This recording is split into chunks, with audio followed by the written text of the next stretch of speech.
Very good morning. चलिए फिर आज का सेशन हम लोग स्टार्ट करते हैं। और देखिए आज हम लोग क्या करने वाले हैं, 25 फरवरी इवनिंग शिफ्ट का पेपर डिस्कस कर रहे हैं। ठीक। और बिल्कुल आसान आसान से क्वेश्चन इसमें भी आए हुए थे। तो पहला क्वेश्चन है बिल्कुल प्योरली थ्योरी बेस्ड है। आपका प्योरली थ्योरी बेस्ड क्वेश्चन दिया हुआ है। अब देखिए क्वेश्चन को ध्यान से देखिए। यहाँ पे आपसे क्या कह रहा है, for an extensive semiconductor when doping level is increase. अगर हम लोग एक्सटेंसिव सेमीकंडक्टर में डोपिंग लेवल को इंक्रीज करते हैं तब क्या क्या चीजें होंगी। अगर मैं यहाँ पे ध्यान से क्वेश्चन को देखूं तो फर्स्ट पार्ट क्या कह रहा है, Fermi level of the P type semiconductor we go upward, Fermi level N type semiconductor we go downward. Fermi level P type semiconductor we go downward, Fermi level N type semiconductor we go upward. मतलब कि simple सा, अगर मैं direct, अगर मेरे को theory वाला part clear है तो मैं थ्योरी में बिल्कुल स्टार्टिंग में ही बताया जाता है कि अगर हम डोपिंग लेवल को बढ़ा रहे हैं तो क्या होता है बेटा, इसके हिसाब से कौन सा ऑप्शन आपका करेक्ट है, सेकंड ऑप्शन इज करेक्ट। ठीक। चलिए नेक्स्ट क्वेश्चन पे आते हैं। अब देखिए नेक्स्ट क्वेश्चन में क्या कह रहा है, in a ferromagnetic material below the Curie temperature a domain is defined as. First, Curie temperature के बिलो में हम लोग बात कर रहे हैं microscopic region with zero magnetization, microscopic region with conservative dipole oriented in opposite direction, randomly oriented magnetic dipole, microscopic region with saturation magnetization. बिल्कुल देखिए, जस्ट क्यूरी टेम्परेचर के बिलो बिलो क्यूरी टेम्परेचर के हम लोग बात कर रहे हैं किसके बारे में, फेरोमैग्नेटिक मटेरियल के बारे में। तो फेरोमैग्नेटिक मटेरियल के बारे में बात कर रहे हैं। तो आपको पता है कि फेरोमैग्नेटिक मटेरियल क्यूरी टेम्परेचर के नीचे ये क्या था, बिल्कुल सैचुरेशन लेवल पे होता है। पहले वाला तो मैग्नेटोस्कोपी जीरो मैग्नेटाइजेशन, बिल्कुल गलत, जीरो मैग्नेटाइजेशन होता ही नहीं है। अपोजिट डायरेक्शन में भी नहीं होता, रेंडमली भी ओरिएंटेड नहीं होते हैं, क्योंकि यहाँ पे आप तो डोमेन को डिफाइन करते हैं। तो यहाँ पे क्या होता है, ये सैचुरेशन मैग्नेटाइजेशन, सैचुरेशन मैग्नेटाइजेशन। अब देखिए नेक्स्ट क्वेश्चन। नेक्स्ट क्वेश्चन आपका पीवी डायग्राम। इस वाले क्वेश्चन को अगर आप लोग यहाँ पे ध्यान से देखें, पी, हाँ, ये देखिए रिलेशन आपको दिया हुआ है, P V to the power 1/2 is equal to constant. ये दिया हुआ है कि ये जो ग्राफ है इस रिलेशन को फॉलो कर रहा है। आपने कहा कि मान लीजिए ये पॉइंट ए है, ये पॉइंट बी है, तो ए से बी में इसका रिलेशन क्या है, P under root V is equal to constant. अब इस चीज को ध्यान में रखते हुए यहाँ पे आपसे पूछा गया है, find the ratio of the T2 divided by T1। मतलब T2 अपॉन T1 के यहाँ पे आपको रेशियो निकालना है। तो रेशियो निकालने का सिंपल सा तरीका क्या है, जो हमें एक गिवन कंडीशन है इसके हिसाब से अगर हम लोग देखें तो यहाँ पे आपको क्या मिल जाएगा, PV is equal to NRT, PV is equal to NRT. तो P इज इक्वल टू क्या हो जाएगा, PV is equal to NRT, NRT divided by V। ये वैल्यू यहाँ पे पुट कीजिए, ये वाली वैल्यू यहाँ पे पुट करेंगे तो कितना हो जाएगा, टी वी की power -1/2 is equal to constant. तो हमें यहाँ पे क्या मिल जाएगा, T1 divided by root V1 is equal to T2 divided by root V2। मेरे को यहाँ पे क्या चाहिए, T2/T1। तो T2/T1 will be equal to under root V2/V1, और V2/V1 कितना दिया हुआ है, 2। तो ये कितना हो जाएगा, √2। तो कौन सा ऑप्शन आपका करेक्ट हो गया, थर्ड ऑप्शन, √2। चलिए फटाफट नेक्स्ट क्वेश्चन पे आते हैं। बिल्कुल सिंपल सिंपल से क्वेश्चन है, हम लोग इसको जल्दी जल्दी करके आगे बढ़ते हैं। अब देखिए नेक्स्ट क्वेश्चन में आपसे क्या पूछ रहा है। नेक्स्ट क्वेश्चन में कह रहे हैं, stone is dropped from the top of a tower. एक स्टोन को आपने क्या किया, टावर के टॉप से आपने ड्रॉप कर दिया। ठीक। उसके बाद आपसे कह रहा है, when it crosses a 5 meter below the top, another stone starts to fall from a 25 meter below the top। उसी इंस्टेंट पे आपने क्या किया, जिस साइड से आपने पार्टिकल को ड्रॉप किया था वहां से 25 मीटर नीचे आपने क्या किया, एक और पार्टिकल को ड्रॉप किया 25 मीटर नीचे। ठीक है, जहां से आपने इनिशियल ड्रॉप किया था। तो 25 मीटर नीचे आपने उसके बाद क्या किया, पार्टिकल को, दूसरा पार्टिकल है जिसको आपने ड्रॉप किया। अब आके कह रहा है both stone reach the bottom of the building simultaneously. The height of the building की हाइट कितनी है, ये आपको निकालनी है। देखिए बिल्कुल सिंपल सा क्वेश्चन है, बिल्कुल बेसिक कॉन्सेप्ट, काइनेमेटिक्स का बिल्कुल basic concept, motion under gravity को अगर आप लोग अच्छी तरीके से लगाएं तो क्वेश्चन को बहुत आसानी तरीके से सॉल्व किया जा सकता है। देखिए कैसे, यहाँ पे आपसे कह रहा है कि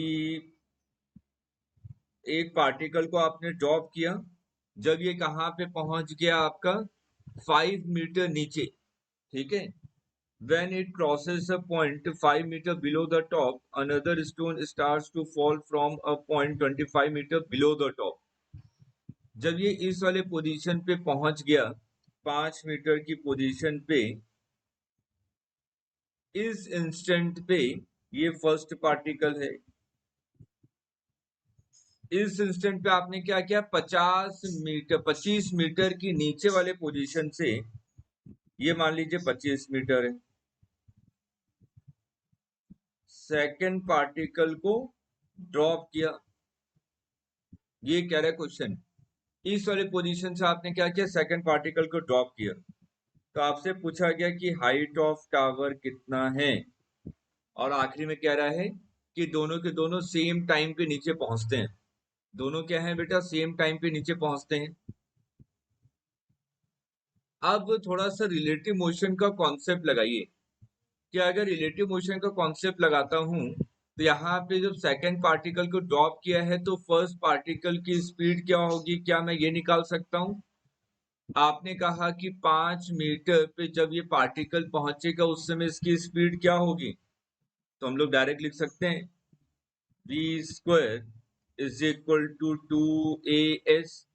तो बेटा फर्स्ट वाले पार्टिकल की स्पीड कितनी हो जाएगी 2, g की वैल्यू 10, s की वैल्यू 5, तो ये वैल्यू कितनी आ जाएगी 10 मीटर पर second.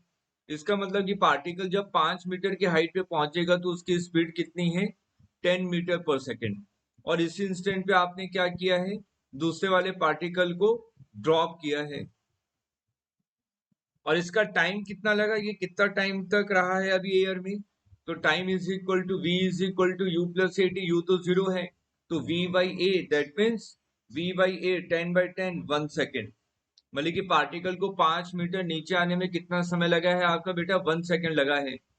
Both stone reach the bottom of the building simultaneously, दोनों के दोनों एक साथ नीचे आपके मीट करते हैं। अब मैं यहाँ पे बात करता हूँ कि मीटिंग के लिए अगर मेरे को टाइम निकालना है तो मैं कैसे निकालूंगा, both meet at t is equal to, दोनों कितने पे मीट करेंगे, डेल्टा एस रिलेटिव। बेटा दोनों के बीच में रिलेटिव डिस्टेंस कितना है, दोनों के बीच में रिलेटिव डिस्टेंस कितना है, ये आपका 20 मीटर। दोनों के बीच में रिलेटिव डिस्टेंस कितना है 20 metre, divided by distance divided by velocity या simple speed, distance divided by speed will gives time. अब दोनों के बीच में रिलेटिव स्पीड कितनी है, इसको आपने ड्रॉप किया है तो ये तो 0 है, इसको आपने इस पॉइंट पे 10 मीटर पर सेकेंड, तो रिलेटिव स्पीड कितना हो जाएगा 10 माइनस 0, दैट मीन्स 10, तो ये कितना आ जाएगा 2 सेकेंड। आपने कहा कि दोनों पार्टिकल कितने टाइम पे मीट करेंगे 2 सेकेंड पे, therefore time taken by first particle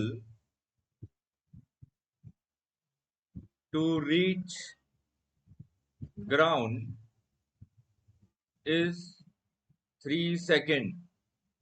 तो फर्स्ट वाले पार्टिकल को ग्राउंड तक पहुंचने में बेटा कितना समय लगेगा 3 सेकेंड। तो हाइट इज इक्वल टू क्या हो जाएगी, height will be equal to half G T square, ठीक है। क्योंकि आपकी जी की वैल्यू 10 है और इनिशियल वेलोसिटी 0 है, तो वो वाला पार्ट तो 0 हो गया, is equal to UT plus half T square. तो यहाँ से वैल्यू कितनी आ जाएगी 45 metre. Which option is correct? Second option is correct. चलिए नेक्स्ट पे चलते हैं। अब यहाँ पे देखिए, यहाँ पे आपसे कह रहा है in a diatomic molecule the rotational energy at a given temperature obeys Maxwell distribution। बिल्कुल सही है कि डायटोमिक के बारे में बात करें तो मैक्सवेल डिस्ट्रीब्यूशन को बिल्कुल ऑबे करता है। ठीक, रोटेशन मतलब कि जो भी हमारा डिग्री ऑफ फ्रीडम ये सब चीजें डिफाइन करते हैं तो मतलब कि मैक्सवेल एनर्जी डिस्ट्रीब्यूशन को ये ऑबे करता है। In a diatomic molecule, the rotational energy at a given temperature equals the transitional energy for each molecule। बेटा बिल्कुल गलत है। यहाँ पे rotational kinetic energy and the translation kinetic energy अब किसी भी मॉलिक्यूल के लिए बेटा इक्वल नहीं होती है। ठीक, तो इसका मतलब फर्स्ट स्टेटमेंट क्या है आपकी ट्रू है और सेकंड स्टेटमेंट क्या है फॉल्स है। अब देखिए यहाँ पे सिंपल स्प्रिंग ब्लॉक सिस्टम का सिंपल सा क्वेश्चन आपसे देखिए पूछा गया है। क्वेश्चन क्या कह रहा है टू आइडेंटिकल स्प्रिंग्स ऑफ के constant 2k attached to the mass m when the mass displaced from the equilibrium position on either side it execute SHM the time period of the oscillation। बेटा simple से यहाँ पे क्या कह रहा है कि अगर यहाँ पे मैं देखूं तो ये पैरेलल कॉम्बिनेशन है, तो पैरेलल कॉम्बिनेशन का के इक्विवेलेंट बेटा क्या होता है k1 plus k2 that means 4k, k1 plus k2 2k plus 2k that means 4k। और यहाँ पे टाइम पीरियड का फॉर्मूला क्या होता है t is equal to 2 pi under root m upon K equivalent. तो ये हो जाएगा 2 pi under root m divided by 4k। तो 4 में से 2 बाहर आ गया 2 पाई, तो ये बचेगा आपका pi under root m upon K second. तो कौन सा ऑप्शन करेक्ट हो गया? Fourth option. अब देखिए ये आपसे जो पूछा गया है ये क्वेश्चन आपका किस पार्ट से है? कम्युनिकेशन वाले पार्ट से। ये क्वेश्चन क्या है? कम्युनिकेशन वाले पार्ट से आपसे पूछा गया। इसमें कह रहा है if a message signal of the frequency message signal की यहाँ पे आपको फ्रीक्वेंसी दी हुई है। ठीक, मैसेज सिग्नल की फ्रीक्वेंसी क्या दी हुई है? FM। और आपसे पूछ रहा है is amplitude modulated with a carrier signal of the frequency C। अब हम लोग यहाँ पे क्या कर रहे हैं? एम्पलीट्यूड मॉड्यूलेशन कर रहे हैं। Radiated through an antenna the wavelength of the corresponding signal air will be. बेटा जो भी हमारी रेडियो वेव से मतलब जो भी सिग्नल को मैं यहाँ पे ट्रांसमिट कर रहा हूँ उसकी वेवलेंथ बेटा किस पे डिपेंड करेगी? कैरियर वेव की फ्रीक्वेंसी पे। ठीक है, एम्पलीट्यूड मॉड्यूलेशन कर रहे हैं ना तो कैरियर वेव की फ्रीक्वेंसी पे डिपेंड करेगी। इसका मतलब lambda is equal to speed divided by frequency. तो स्पीड क्या है? स्पीड ऑफ लाइट c, और फ्रीक्वेंसी क्या है कैरियर वेव की? fc। तो थियरी का क्वेश्चन सिंपल सा फोर्थ ऑप्शन इज करेक्ट। अब देखिए यहाँ पे आपको दिया हुआ है कि a charge Q is place, एक क्यूब है जिसमें चार्ज आपका प्लेस किया हुआ है वो है ओरिजिन पे। ठीक, अब यहाँ पे देखिए आपसे पूछा क्या जा रहा है? क्वेश्चन में कह रहा है charge q is placed at one corner of the cube as shown in the figure। the flux of electrostatic field through the shaded area will be। Shaded area से आपका फ्लक्स कितना होगा? शेडेड एरिया से आपको flux निकालना है। बिल्कुल basic concept को यूज कीजिए। बेसिक कॉन्सेप्ट अगर आप यूज करेंगे तो बिल्कुल आसान तरीके से कर सकते हैं।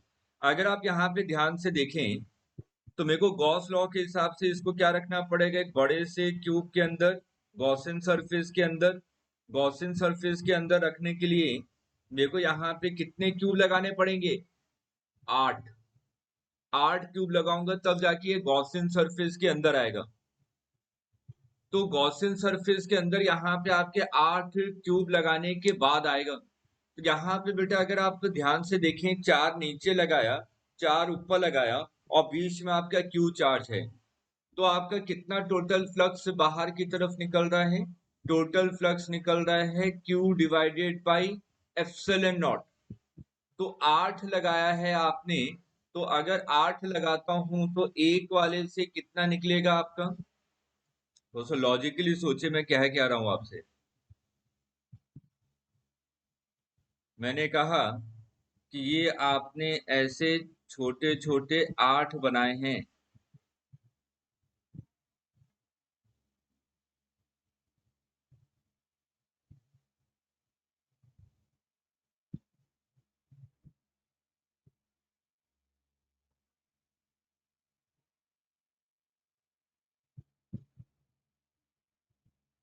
चार, चार पीछे, चार आगे, यहाँ पे आपका रखा हुआ है।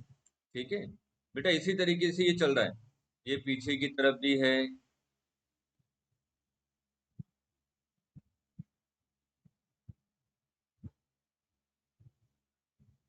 ठीक, उसी तरीके से नीचे की तरफ भी है।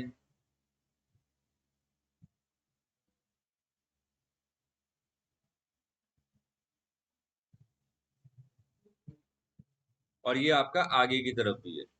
ठीक है, ये ऐसे आपने बनाए हुए हैं। ठीक है, ये बीच में रखा हुआ है। अब मैंने बोला कि अगर आपका एक के थ्रू, आगे मैं एक के थ्रू निकालता हूं तो कितना हो जाएगा? टोटल सरफेस कितने होते हैं क्यूब के? बेटा 6। तो अगर मैं एक के थ्रू निकालूं, तो एक के थ्रू निकालूं, इसको अगर आप ध्यान से देखें, ये वाला एरिया और ये वाला एरिया, ये तो सिंपल एक किसका एरिया हो जाएगा? एक साइड का एरिया हो जाएगा ना। अगर मैं पूरे का एरिया लूं तो ये इस एरिया के बराबर है। तो मैं इसी के अक्रॉस निकालना चाहता हूँ कि कितना होगा। तो आपने कहा कि इस पूरे के अक्रॉस जो होगा वो कितना हो जाएगा आपका? Q divided by epsilon not. और ये क्या है? पूरे का आपका कितना है? 1/6 पार्ट। क्लियर है? अब इसमें से, इस वाले में से आपको किस वाले पर्टिकुलर रीजन में निकालना है? इस वाले रीजन में, कि एक के थ्रू कितना हो जाएगा? तो ये क्या है? पूरे का एक चौथाई हिस्सा। तो इसके अक्रॉस कितना हो जाएगा? पूरे में कितना आ रहा था आपका? Q divided by 6 epsilon not, इसका एक चौथाई हिस्सा। तो बेटा ये कितना हो जाएगा? Q divided by 24 epsilon not. तो यहाँ पे जो आपका आएगा, इस वाले के अक्रॉस अगर मेरे को निकालना है, तो ये हो जाएगा Q divided by 6 epsilon not into 1/4। That means Q divided by 24 epsilon not. Clear है? चलिए नेक्स्ट। अब देखिए यहाँ पे दिया the wavelength of the photon emitted by a hydrogen atom when electron makes a transition from 2 to 1। यहाँ पे आपको सिंपल सा वेवलेंथ निकालना है। ठीक, तो वेवलेंथ निकालने के लिए आपके पास बेसिक एटॉमिक स्ट्रक्चर में आप लोग फॉर्मूला पढ़ते हैं। ठीक है, तो यहाँ पे आपसे पूछा गया है अगर मेरे को वेवलेंथ निकालना है तो मैं कैसे निकालूंगा? देखिए फॉर्मूला क्या है आपके पास? wavelength of the photon emitted by a hydrogen when electron makes a transition from 2 to 1। 2 to 1 अगर आपका ट्रांजिशन कर रहा है तो मैं क्या लिखूंगा? 13.6 1 अपॉन n1 स्क्वायर, मतलब कि आपका 1 माइनस 1 अपॉन n2, मतलब कि 2 का square, that means 4 is equal to, यहाँ पे मैं क्या करना है? वेवलेंथ निकालना है। बेटा क्वेश्चन को ध्यान से पढ़िए। अगर मेरे को वेवलेंथ निकालना है तो मेरे को ये पता है ना, 1240 डिवाइडेड बाय लैम्डा इन, ये किसके इक्वल होता है? 1240 डिवाइडेड बाय लैम्डा। लैम्डा किस में? नैनोमीटर में कि आर्मस्ट्रॉन्ग में? नैनोमीटर। तो लैम्डा की वैल्यू यहां से निकाल लीजिए, सिंपल सा कैलकुलेशन। तो लैम्डा की वैल्यू कितनी आएगी? 121.8 नैनोमीटर। ठीक, नेक्स्ट क्वेश्चन देखें। यहाँ पे आपसे कह रहा है कि एक एलसीआर सर्किट है contains resistance of 110 ohm and a supply 220 volt 300 radian per second. If only capacitors is removed, the current lags voltage by 45 degree. If only inductor is removed, current lead by the voltage 45 degree. ठीक, with the applied voltage RMS current in the circuit will be। अगर आप question को ध्यान से पढ़ें तो यहाँ पे कह रहा है कि आरएलसी सर्किट है। ये RLC सर्किट है, 220 वोल्ट 300 रेडियन पर सेकेंड। ठीक, यहाँ पे अगर मैं सिर्फ और सिर्फ R और L को लूं, कैपेसिटर को रिमूव कर दूं, तो करंट 45 डिग्री लैग कर रहा है। तो मैं इसको केस 1 मान लेता हूं।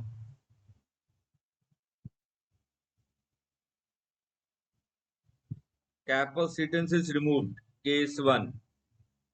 तो केस 1 के हिसाब से अगर मैं लिखूं 10 will be equal to reactance divided by resistance. Reactance कितना है? XL divided by resistance R। Case 2, यह आपका केस है, inductor is removed, case 2। Case 2 में इंडक्टर को रिमूव कर दूंगा तो क्या हो जाएगा? RC circuit. तो यहाँ पे अगर मैं लिखूंगा 10 will be equal to XC divided by R।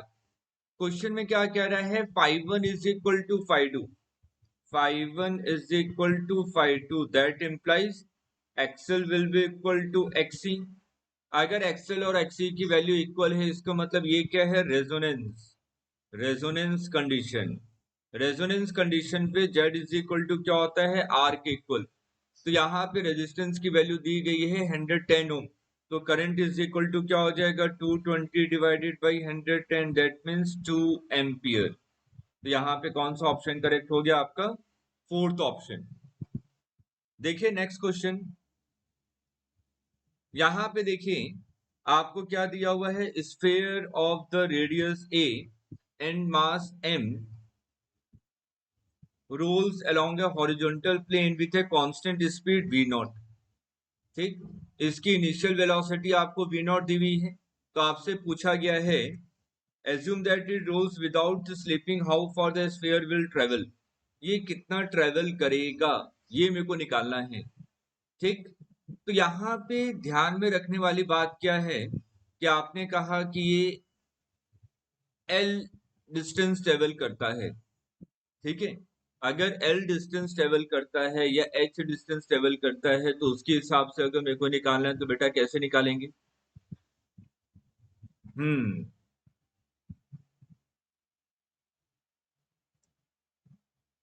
ये मैक्सिमम कितना ट्रेवल करता है ये कह रहा है आपसे।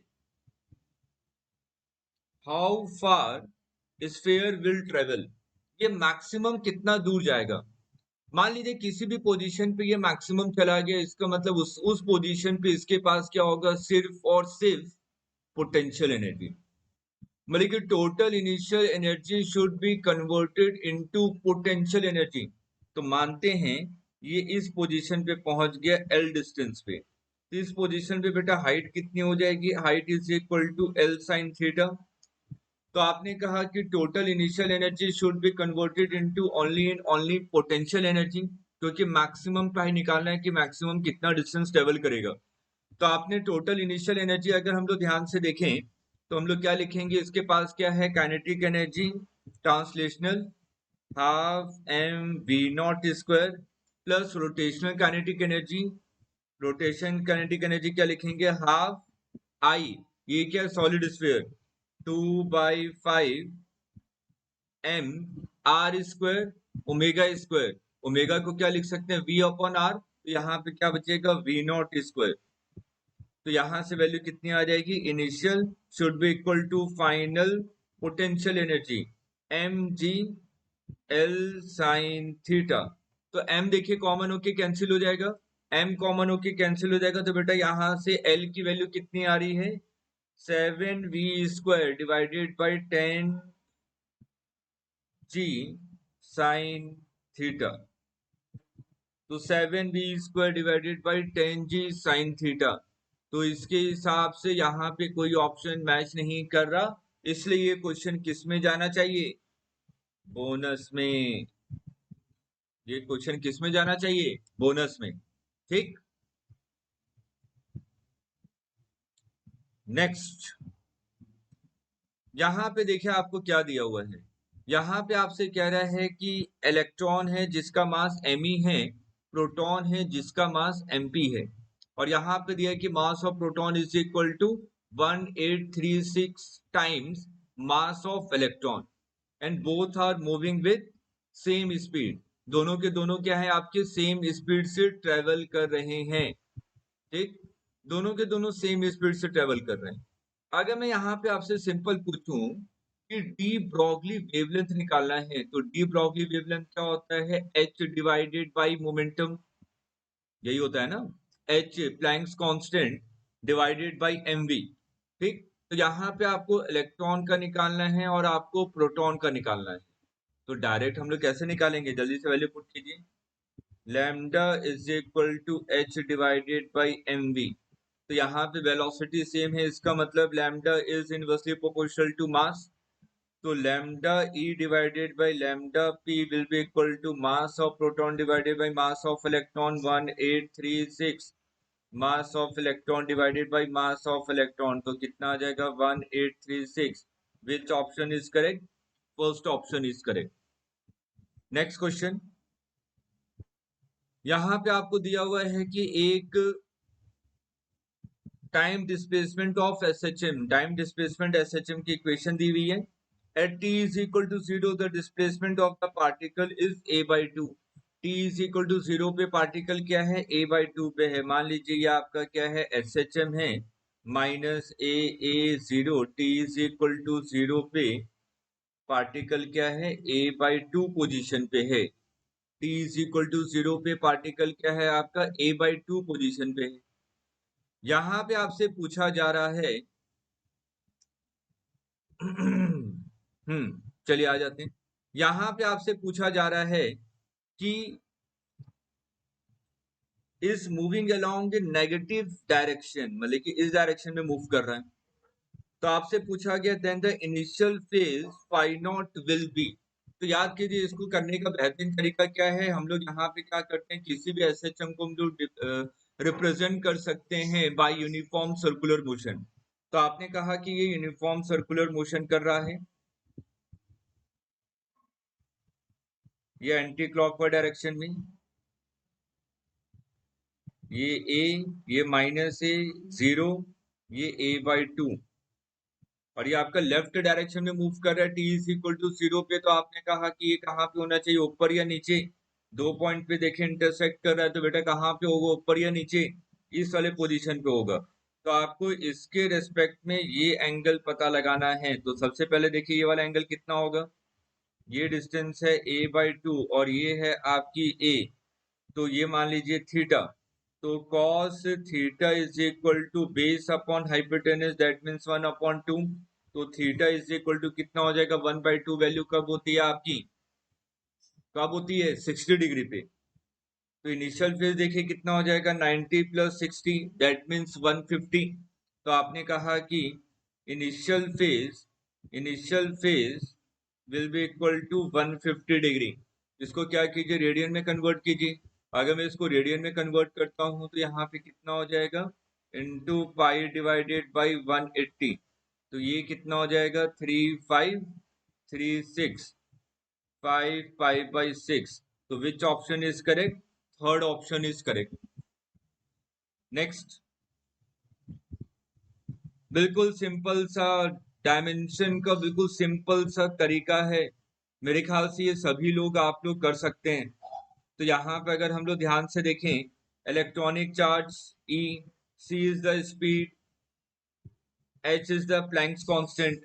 तो मेरे को इसकी वैल्यू निकालनी है, इस क्वांटिटी की वैल्यू निकालनी है। तो यहाँ पे देखिए F इज इक्वल टू, मैं हिंट लिख रहा हूँ, F इज इक्वल टू के Q1 Q2 divided by R square. इसको क्या लिख सकते हैं, 1/4 पाई epsilon not Q1 Q2 divided by R square. तो बेटा यहाँ से एप्सिलॉन नॉट या इसके हम लोग डायमेंशन निकाल सकते हैं। ठीक, उसके बाद आपको क्या दिया, ई स्क्वायर मतलब चार्ज का स्क्वायर, इसका डायमेंशन भी निकल जाएगा। तो अगर मैं यहाँ पे ध्यान से देखूं, E square divided by 4 pi epsilon nought is equal to F into R square. तो मैं यहाँ पे डायरेक्ट लिख सकता हूँ इन दोनों का, F into R square M L square T minus 2 into Q square. मतलब कि इधर क्या है आपका आर स्क्वायर, तो आर स्क्वायर की value L square. Force is equal to M L T minus two, बेटा फोर्स इज इक्वल टू क्या हो जाएगा M L T minus two, और आर स्क्वायर मतलब कि एल स्क्वायर, तो ये कितना हो जाएगा M L cube T square. तो यहाँ पे आप वैल्यू पुट कर दीजिए, तो बेटा इसकी वैल्यू जो आ रही है, इसकी वैल्यू जो आ रही है, इसको हम लोग क्या लिख सकते हैं, ये किसके इक्वल है, फोर्स इंटू आर स्क्वायर। तो फोर्स का M L T minus two R square L square, तो ये एल क्यूब हो जाएगा। और H into C, E is equal to क्या होता है, E is equal to S C by lambda, energy is equal to S C by lambda, तो H C will be equal to E into lambda. अब यहाँ पे value put करेंगे तो देखिए क्या आ जाएगा, एनर्जी को हम लोग क्या लिख सकते हैं, फोर्स इंटू डिस्प्लेसमेंट, तो एनर्जी का कितना हो जाएगा, force into displacement M L T minus two into displacement into lambda, तो ये कितना हो जाएगा M L cube T minus two. यहाँ पे वैल्यू पुट करेंगे तो बेटा देखिए नीचे वाला भी कितना हो जाएगा M L cube T minus two, तो ये कितना हो जाएगा M zero L zero T zero. तो कौन सा ऑप्शन करेक्ट है, फर्स्ट ऑप्शन। फटाफट नेक्स्ट पे आते हैं। An electron with kinetic energy, देखिए यहाँ पे इलेक्ट्रॉन है जिसकी काइनेटिक एनर्जी आपको क्या है, गिवन है। enters between parallel plate capacitor at an angle of the alpha with the plate. It leaves the plate at an angle beta with the kinetic energy K2, then the ratio of the kinetic energy K1 is to K2. अगर आप यहाँ पे ध्यान से देखें, आपका क्या होगा, V1 स्पीड से एंटर कर रहा है, V2 स्पीड से बाहर निकल रहा है, पैरेलल प्लेट कैपेसिटर के बारे में बात कर रहे हैं। तो यहाँ पर किस डायरेक्शन पे नेट फोर्स जीरो है, किस डायरेक्शन में, हॉरिजॉन्टल डायरेक्शन में, है ना।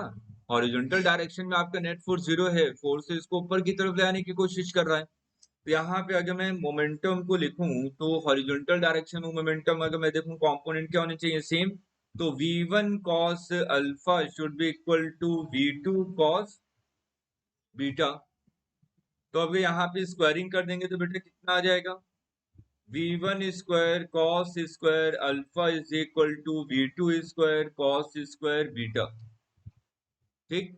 तो काइनेटिक एनर्जी के बारे में बात करें कि K1 इज टू K2 की वैल्यू क्या होनी चाहिए, तो यहाँ पर अगर हम लोग देखें, half M V one square divided by half M V two square is equal to K1 is to K2। V1 upon V2 कितना आ रहा है, cos square beta divided by cos square alpha. Mass mass तो cancel हो गया, अगर देखें ये टर्म कैंसिल हो गया, तो यहाँ पे कितना आ जाएगा, दोनों का ratio cos square beta divided by cos square alpha, that means second option is correct। अब देखिए सिंपल सा क्वेश्चन आपसे पूछा गया, नेक्स्ट क्वेश्चन बहुत सिंपल सा है। ये कह रहा है कि a point uniform speed in a circle of the circum radius 0.36 meter covers 30 degree in 0.1 second। The perpendicular projection P from A on the diameter Mn represents the simple harmonic motion of P. The restoration force per unit mass when P touches M will be। देखिए simple सा question आपसे पूछा गया है, ठीक। अब देखिए इसको निकालें कैसे। अगर आप यहाँ पे देखें पार्टिकल क्या है, यूनिफॉर्म सर्कुलर मोशन, तो ओमेगा निकाल सकते हैं, omega is equal to 2 pi by, क्या लिखें, omega is equal to 2 pi by T. ठीक। और यहाँ पे आपको दिया हुआ है कि ये क्या कर रहा है, 30 डिग्री कवर कर रहा है 0.1 सेकेंड में। ठीक है, 30 डिग्री कवर कर रहा है 0.1 सेकेंड में। ये यूनिफॉर्म सर्कुलर मोशन है, तो हम लोगों के टाइम इज इक्वल टू क्या निकालेंगे, angle divided by angle divided by, यहाँ पे हमें निकालना है ओमेगा, तो एंगल डिवाइडेड बाई टाइम। तो एंगल कितना है यहाँ पे, पाई/6, और टाइम कितना है 0.1, तो ओमेगा की वैल्यू कितनी आ जाएगी, 5 पाई/3। तो फोर्स बेटा जब यहाँ पे मीन पोजीशन पे जैसे ये पहुंचता है तो फोर्स कितना लगेगा, यहाँ पे क्वेश्चन को ध्यान से देखिए। The restoration force when P touches M, when P touches M, मतलब कि कहाँ चला गया, आपके एक्सट्रीम पे चला गया। अगर ये एक्सट्रीम पे चला गया तो वहां पे क्या है, mr ओमेगा स्क्वायर, है ना फोर्स। तो बेटा यहाँ पे अगर हम लोग एक्सट्रीम पे चला गया तो force is equal to mr omega square. पर यूनिट मास कह रहा है तो फोर्स पर यूनिट मास, मतलब कि m की वैल्यू 1 ले लें, r की वैल्यू आपको दी हुई है, और omega square 25/9 into pi square. इसको सॉल्व करेंगे तो आपको क्या मिल जाएगा, 9.87 न्यूटन, 9.87 न्यूटन। अब देखिए नेक्स्ट, बिल्कुल सिंपल सा क्वेश्चन है, डायोड मतलब कि आपका लॉजिक बेस्ड पे बेस्ड, बिल्कुल सिंपल सा क्वेश्चन। देखिए क्वेश्चन क्या कह रहा है, for given logic gates which truth table is correct. तो अगर आप यहाँ पे ध्यान से देखें, ये A है तो बेटा ये भी A है, ये A आ रहा है तो इधर A बार जा रहा है, इधर B है तो इधर भी B है, इधर आपका B बार जा रहा है, एंड गेट है तो A into B bar, A bar into B। ये क्या हो गया, और गेट, तो यहाँ पे आ जाएगा A B bar plus B A बार। उसके बाद क्या हो रहा है, इसके आगे नॉट लगा दिया, नॉट लगा दिया तो इसका मतलब A B bar plus A bar B का होल बार। तो यहाँ पे आपको क्या मिल जाएगा, A B बार का whole bar dot A bar B bar का होल बार, ये होता है ना, ठीक है। अब इसको सिंप्लीफाई कीजिए, इसको अगर मैं सिंप्लीफाई करता हूं तो बेटा इसको क्या लिख सकता हूं, A bar plus B dot B bar plus A, ठीक। अब इसको अगर मैं मल्टीप्लाई करके सिंप्लीफाई करूंगा, मल्टीप्लाई कीजिए और सिंप्लीफाई कीजिए तो देखिए ये कितना आ जाएगा, A B plus A bar B bar. अब ट्रूथ टेबल आप लोग इसका डायरेक्ट बना सकते हैं, इसको अगर ध्यान में रखते हुए अगर देखें तो कौन सा ट्रूथ टेबल आपका करेक्ट है, सेकंड। ये मैंने बुलियन अलजेब्रा के हिसाब से सिंप्लीफाई कर दिया, देखिए सेकंड ऑप्शन आपका मैच कर रहा है, ठीक। The stopping potential for electron, तो यहाँ पे देखिए स्टॉपिंग पोटेंशियल दिया हुआ इलेक्ट्रॉन का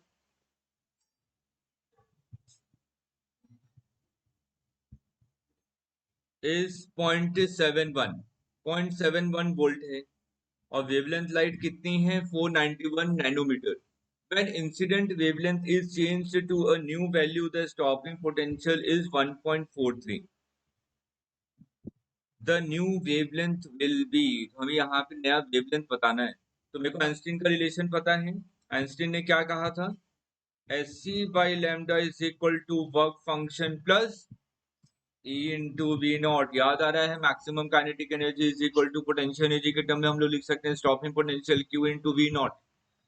तो यहाँ पे देखिए sc बाई लैम्डा, यहाँ पे हम लोग वैल्यू पुट कर देते हैं, ये कितना होता है 1240 डिवाइडेड बाई लैम्डा किसमें, नैनोमीटर में, 491 is equal to work function plus E into V not. तो यहाँ पे आपको वैल्यू मिल जाएगी पहले वाले में, और सेकंड केस आपको क्या दिया हुआ है, 1240 divided by lambda is equal to work function plus 1.43। अब दोनों की मदद से यहाँ पे क्या कीजिए, वन और सेकंड, यहाँ पे क्या कीजिए आप लोग second minus one, second minus one करेंगे तो 1240 1 upon lambda divided by 1 minus 491 is equal to 0.72। तो यहाँ से लैम्डा की वैल्यू कितनी आ जाएगी, 382 नैनोमीटर। सिंपल कैलकुलेशन है बेटा, सिंपल कैलकुलेशन है। आप देखिए simple theory based question, theory based question है। आपसे बोला कि match the column. Rectifier, rectifier बेटा किसके लिए यूज होता है, convert AC to DC, rectifier AC to DC convert करता है। स्टेबलाइजर, स्टेबलाइजर क्या करता है आपका, कांस्टेंट आउटपुट वोल्टेज प्रोवाइड करने के लिए यूज करते हैं, कांस्टेंट आउटपुट वोल्टेज। ट्रांसफार्मर क्या करता है, स्टेप अप या स्टेप डाउन करता है, ठीक, स्टेप अप या स्टेप डाउन करता है। उसके बाद लास्ट क्या है, फिल्टर।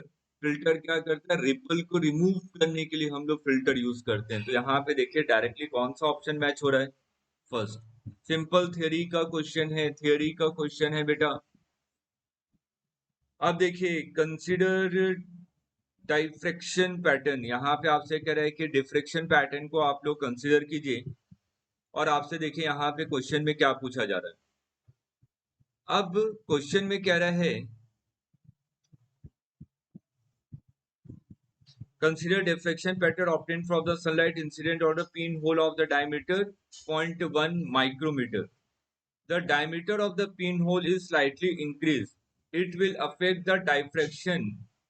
अब अगर मैं पिन होल का डायमीटर इंक्रीज करूं तो इससे क्या होगा, तो डायफ्रैक्शन पैटर्न में क्या होगा बेटा, पिन होल के डायमीटर को इंक्रीज करता हूं तो इंटेंसिटी इंक्रीज होगी, लेकिन साइज क्या होते जाएगा, डिक्रीज होती जाएगी।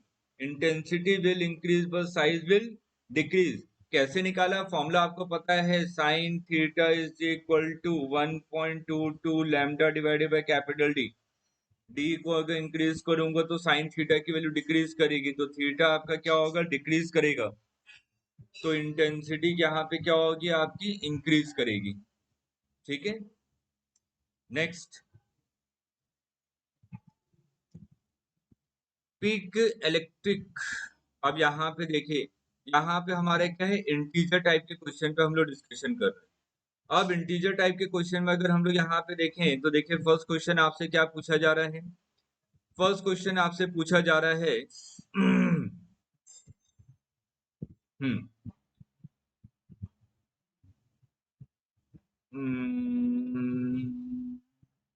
the peak electric field, the peak electric field produced by the radiation coming from the 8-watt bulb at a distance of 10 meter is itna. The efficiency of the bulb, the efficiency of the bulb and is a point source, the value of x. तो देखिए direct formula हमें यहाँ पे लगाना है।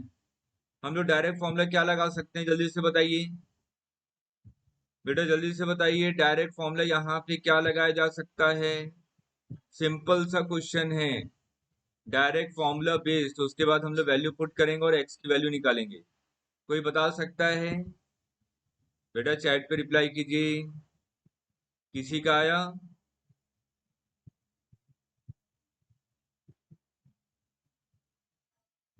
हाँ किसी का भी, किसी का आया।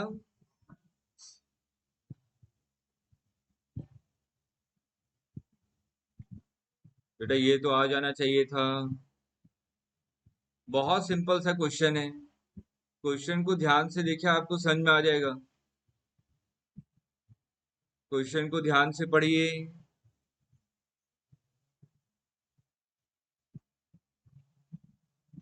बेटा कर सकते हैं, सभी लोग कर सकते हैं, 1 मिनट का वक्त दीजिए।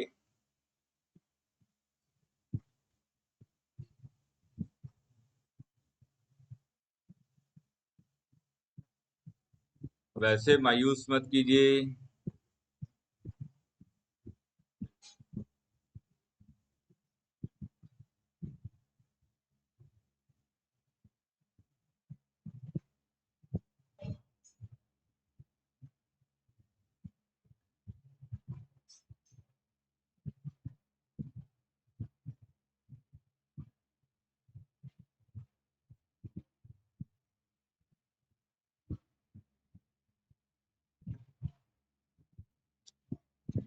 देखिए, the peak electric field produced by radiation, तो यहाँ पे मेरे को एफिशिएंसी दी हुई है, तो आपको कितना मिलेगा एफिशिएंसी के हिसाब से, इसका 10% आपका क्या हो रहा है, आपकी बल्ब की एफिशिएंसी है। तो यहाँ पे 10% निकालेंगे तो कितना हो जाएगा, 0.8।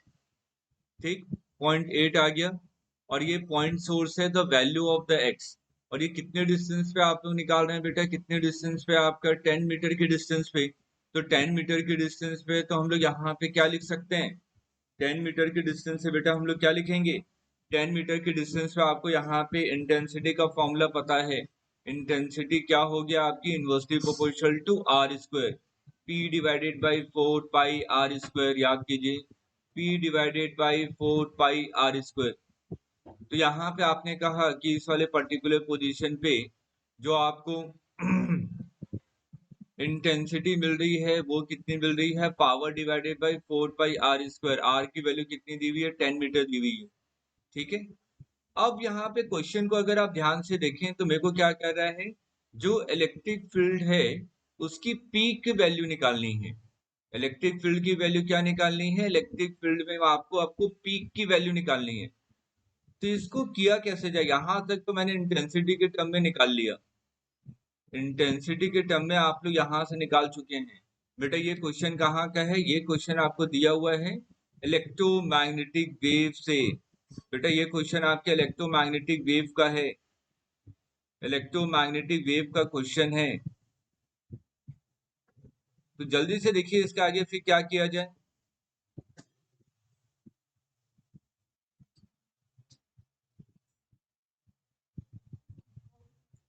फॉर्मूला आपको पता है, आप तो निकाल सकते हैं, हिंट दे दिया, थोड़ा जल्दी से सॉल्व करके बताइए।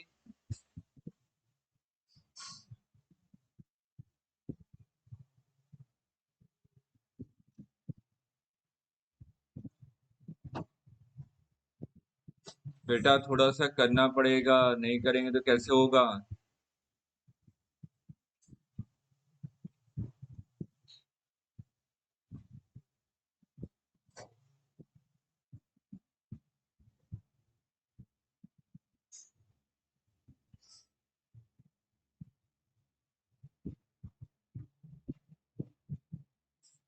किसी का आया,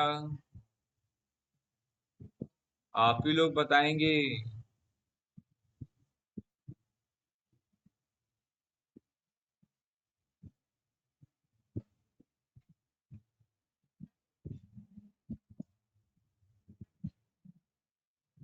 अरे डायरेक्ट ने हिंट दे दिया, ये भी दे दिया कि ये आपका कहाँ से है। डायरेक्ट फॉर्मूला क्या है आपका, ईएम वेव से intensity is equal to half C epsilon not into E not square. तो इंटेंसिटी एक और क्या होता है, intensity is equal to power divided by area 4 pi r square. तो 8 डिवाइडेड बाई 4 पाई इंटू 10 का स्क्वायर। तो यहाँ से अगर हम लोग वैल्यू पुट कर देंगे तो यहाँ पे आपको वैल्यू कितनी मिल जाएगी, 10% जरूर लगा दीजिएगा कि यहाँ पे आपका एफिशिएंसी का कितना है, आपका 10%। तो यहाँ पे वैल्यू पुट कर दीजिए, तो ये वैल्यू कितनी आ रही है आपकी, इंटेंसिटी को दोनों के इक्वल कर दी तो ये आ जाएगा आपका 8 divided by 4 pi r square is equal to 1/4 C into 1/म्यू नॉट इंटू सी का square into E not square. अब यहाँ से निकालेंगे तो यहाँ पे देखिए कंपैरिजन करने के बाद x इज इक्वल टू कितना हो जाएगा, इसको तो सॉल्व किया जा सकता है ना। बेटे इतना हिंट दिया है कि इलेक्ट्रोमैग्नेटिक वेव से रिलेटेड क्वेश्चन है, इंटेंसिटी का फॉर्मूला लगाएंगे, उसके बाद भी नहीं बताया आप लोगों ने। अब देखिए नेक्स्ट क्वेश्चन, अब नेक्स्ट क्वेश्चन में कह रहा है two small spheres each of mass 10 milligram are suspended from a point by threads of 0.5 meter long। दो स्मॉल मास हैं, आपने लेंथ से एक स्ट्रिंग से क्या लगा के रखा है, इसको हैंग करके रखा हुआ है। ठीक, अब आपसे बोल रहा है they are equally charged and repel each other at a distance to a distance of 0.2 meter। the charge on each sphere is इतना, the value of A will be। बेटा डायरेक्ट देखिए क्या लगाएंगे, हिंट दे रहा हूं, जो स्मॉल स्फेयर हैं suspended from a point by threads of 0.5 metre long, they are equally charge, repel each other to a distance of 0.2 metre. ये है फिगर, ये डिस्टेंस कितनी है, 0.2 मीटर है। ठीक, ये है आपकी 0.5 मीटर, 0.5 मीटर। तो मेरे को यहां से एक हिंट मिलेगा क्या, मैं यहाँ पे क्या करूंगा, थीटा की वैल्यू निकालूंगा। थीटा निकालू ना निकालू, चलिए ये दिया हुआ आपको 0.2 मीटर। अगर मैं एफबीडी के हिसाब से देखूं तो नीचे क्या लग रहा है आपका mg, इधर क्या लग रहा है इलेक्ट्रोस्टैटिक फोर्स और रिपल्शन, ये टेंशन टेंशन ये थीटा, तो t cos थीटा, और ये क्या लग रहा है आपका t sin थीटा। ठीक, तो एफ इज इक्वल टू क्या हो जाएगा आपका t sin थीटा, और mg इज इक्वल टू क्या हो जाएगा आपका t cos थीटा। दोनों इक्वेशन को सॉल्व कीजिए और यहाँ पे क्या करेंगे, a की वैल्यू आ जाएगी। ठीक है, दोनों इक्वेशन को सॉल्व करेंगे तो सबसे पहले क्यू निकलेगा, क्यू निकलेगा तो a की वैल्यू निकलेगी, और a की वैल्यू कितनी आती है बेटा, 20। a की वैल्यू कितनी आती है, 20। Next question. अब देखिए यहाँ पे कह रहा है the initial velocity vi is required to project a body vertically upward from the surface of the earth to reach a height of 10 r, where r is the radius of the earth, may be described in terms of the escape velocity such that। तो यहाँ पे अगर हमें क्या लिखा हुआ है कि मैंने पार्टिकल को थ्रो किया और ये कहाँ तक पहुंच गया, मैक्सिमम 10 r तक पहुंच गया, तो मैं क्या लगाऊंगा, एनर्जी कंजर्वेशन। तो एनर्जी कंजर्वेशन के हिसाब से -g(m)m डिवाइडेड बाई r, जब अर्थ पे रखा हुआ है और इसके पास क्या है, काइनेटिक एनर्जी, और मैक्सिमम हाइट पे g(m)m divided by 10 plus r, कितना हो जाएगा, 11 r। तो अगर आप इसको सॉल्व करेंगे तो बेटा देखिए v इज इक्वल टू क्या हो जाएगा, 10 g(m) डिवाइडेड बाई 11 r, और ये क्या हो जाएगा आपका अंडर रूट में इंटू 2। अब इसको आपको स्केप वेलोसिटी के टर्म में लिखना है, तो gm divided by R square, gm divided by R square करेंगे तो स्केप वेलोसिटी हो जाएगी। तो अगर आप यहाँ पे ध्यान से देखें, इसको हम लोग कैसे सॉल्व कर सकते हैं, √2 gm by R, √2 gm by R, ये क्या होता है, स्केप वेलोसिटी होती है। √2 gm बाई आर, ये क्या है आपकी स्केप वेलोसिटी, तो ये किसके इक्वल हो जाएगा, तो डायरेक्टली अगर आप यहाँ पे देखें तो v स्केप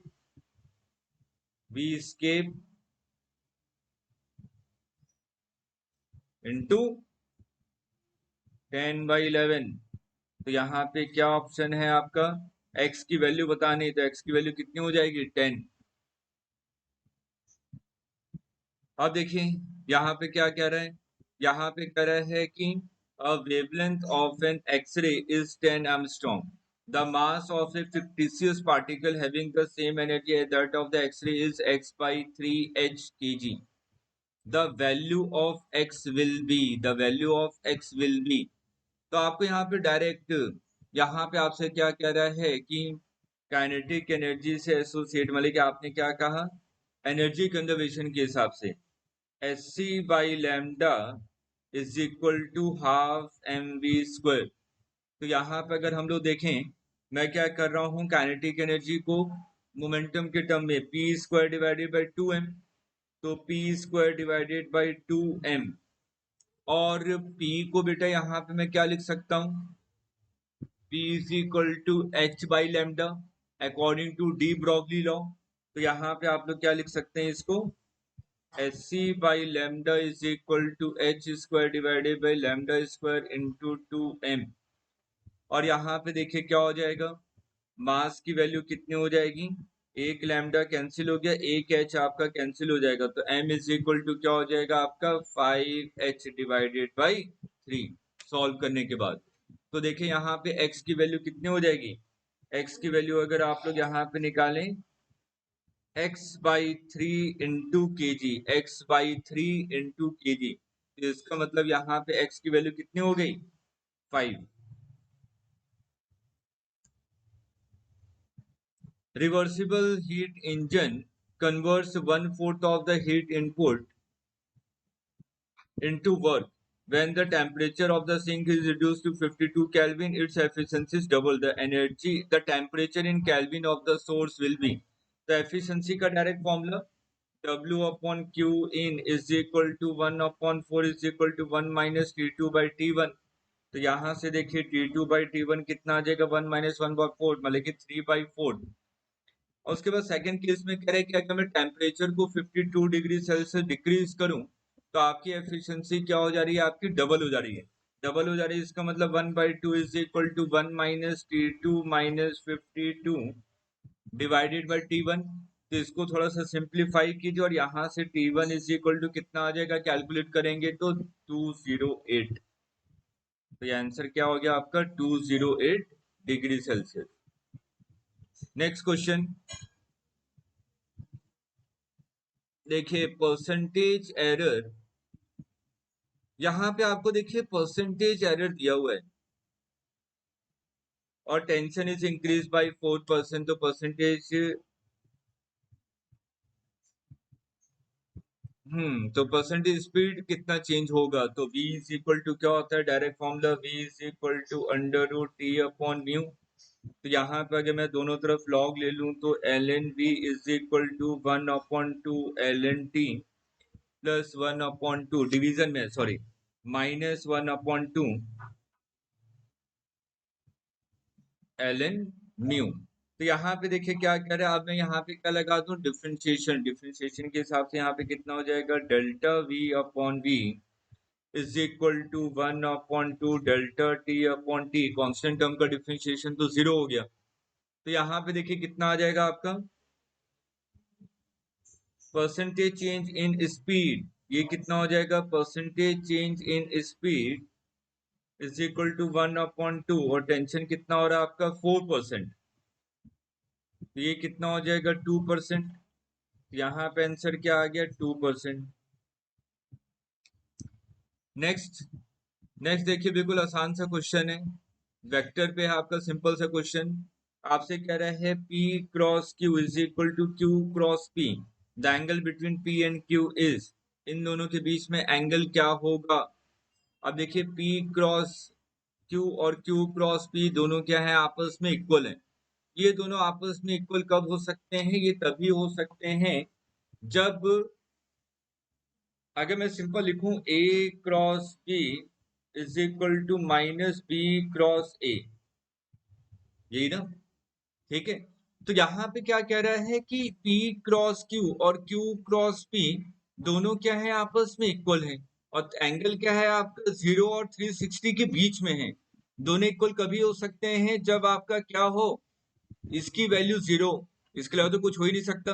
और इसकी वैल्यू 0 कब होती है, 0 डिग्री पे और आपकी 180 डिग्री पे।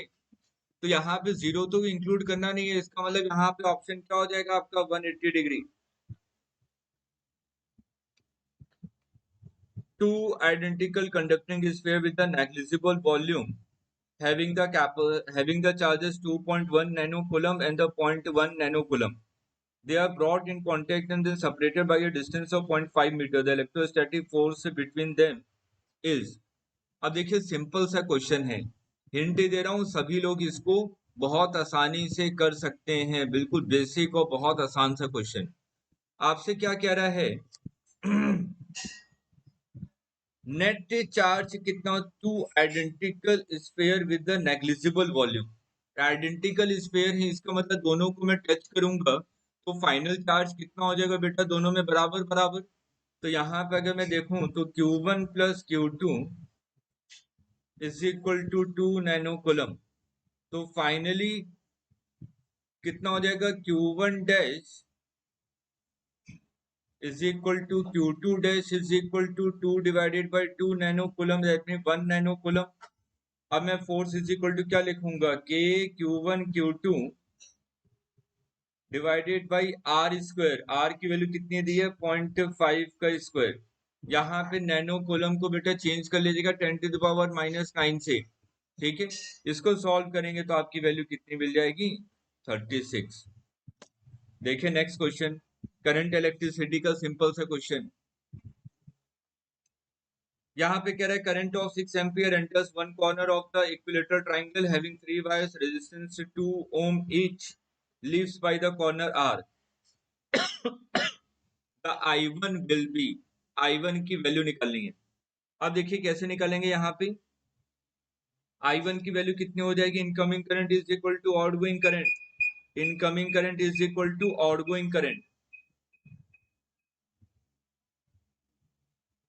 तो यहाँ पे देखिए incoming current is equal to outgoing current के हिसाब से अगर हम लोग यहाँ पे निकालें तो देखिए कितना हो जाएगा, ये दे रहा है 6 एम्पियर, तो यहाँ पे आपका जाएगा 6 एम्पियर करंट आ रहा है, और उसके बाद I1 प्लस I2, तो I1 plus I2 should be equal to 6.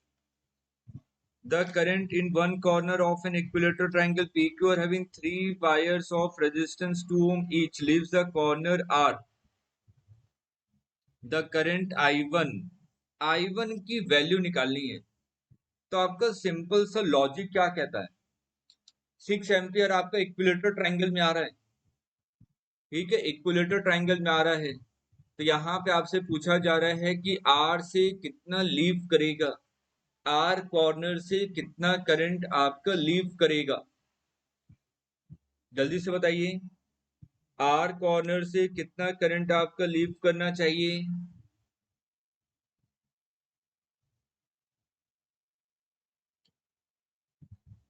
ध्यान से देखिए क्या होगा, R कॉर्नर से कितना करंट लीव करेगा आपका,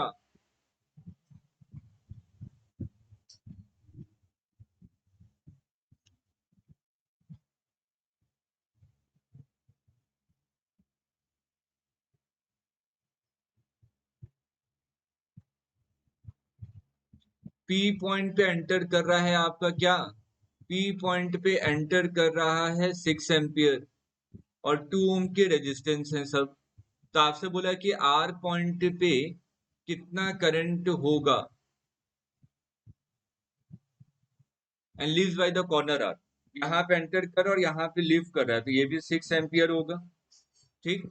तो यहाँ पे अगर आप ध्यान से देखें तो I1 को कौन से पाथ को फॉलो करना है, इस वाले पाथ को फॉलो करना है, I1 को इस वाले पाथ को फॉलो करना है, तो करंट की वैल्यू क्या होती है, inversely proportional to resistance, current is inversely proportional to resistance, तो यहाँ पे अगर हम लोग ध्यान से देखें तो करंट का रेशियो होगा वो क्या होगा, I1:I2 will be equal to 1/4:1/2, तो यहाँ पे कितना हो जाएगा, 4 से मल्टीप्लाई करें तो बेटा कितना हो जाएगा, ये हो जाएगा आपका 1:, ये हो जाएगा आपका 2, तो I1:I2 कितना आ जाएगा आपका 1:2, तो बेटा I1 की वैल्यू कितनी हो जाएगी, I1 will be equal to 6 में डिवाइड करना है ना, आप तो कर सकते हैं, सिंपल मैथ्स हो गया, तो I1 will be equal to 2 ampere.